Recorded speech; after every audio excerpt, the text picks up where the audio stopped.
I believe the Pittsburgh Steelers will go 10-7 this year. This is likely their quarterback, Big Ben's final year in the NFL. One last ride. And I mean, that really does matter. Like, Big Ben, I think, is taking things more seriously. His body is in better shape.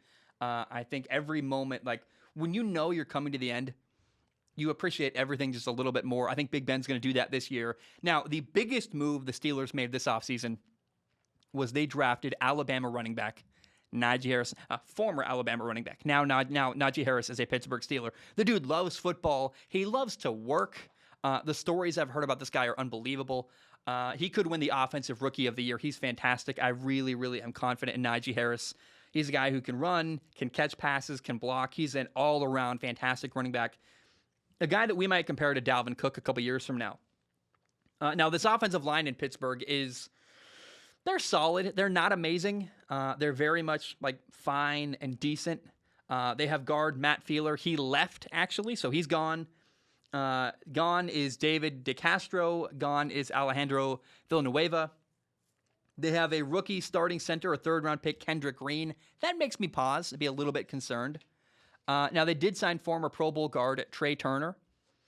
And one key to success for the offensive line here in Pittsburgh is I want Big Ben to get the ball out of his hands very, very quickly. They have a new offensive coordinator, Matt Canada. I always want to say Kenyatta because I lived briefly in Flint Ridge La Kenyatta in the LA area. It's not Kenyatta, it's Matt Canada, which is way more boring.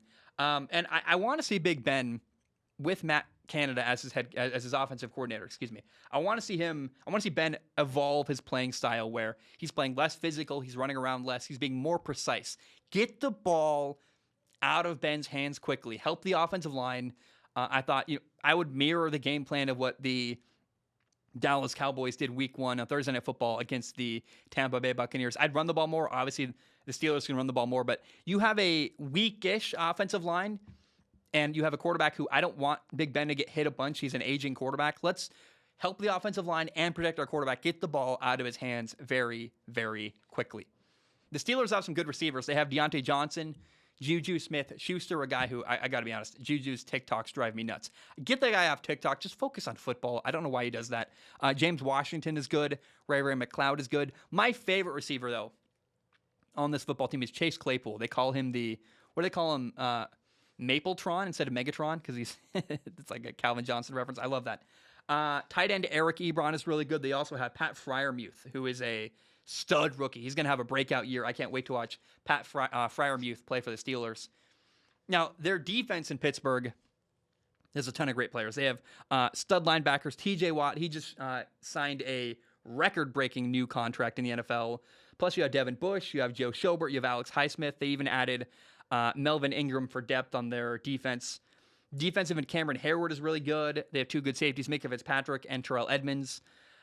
Corner Joe Hayden is still a solid contributor. Look, I look at the Steelers roster, and Cleveland has a better team all around. Cleveland's a better football team. Now, Pittsburgh, does it matter that Big Ben has won a couple Super Bowls before? Does it matter that Mike Tomlin is an experienced coach? Like, could that pay off later when they're playing each other late in the year? Could maybe Pittsburgh's experience help them against a slightly better Browns roster? I don't know. I think Pittsburgh has a lot of potential. I have them going 10-7.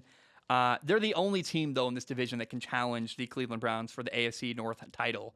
And if the Browns slip up a little bit, if the Steelers overachieve a little bit, Pittsburgh could, in fact, steal the AFC North title from Cleveland.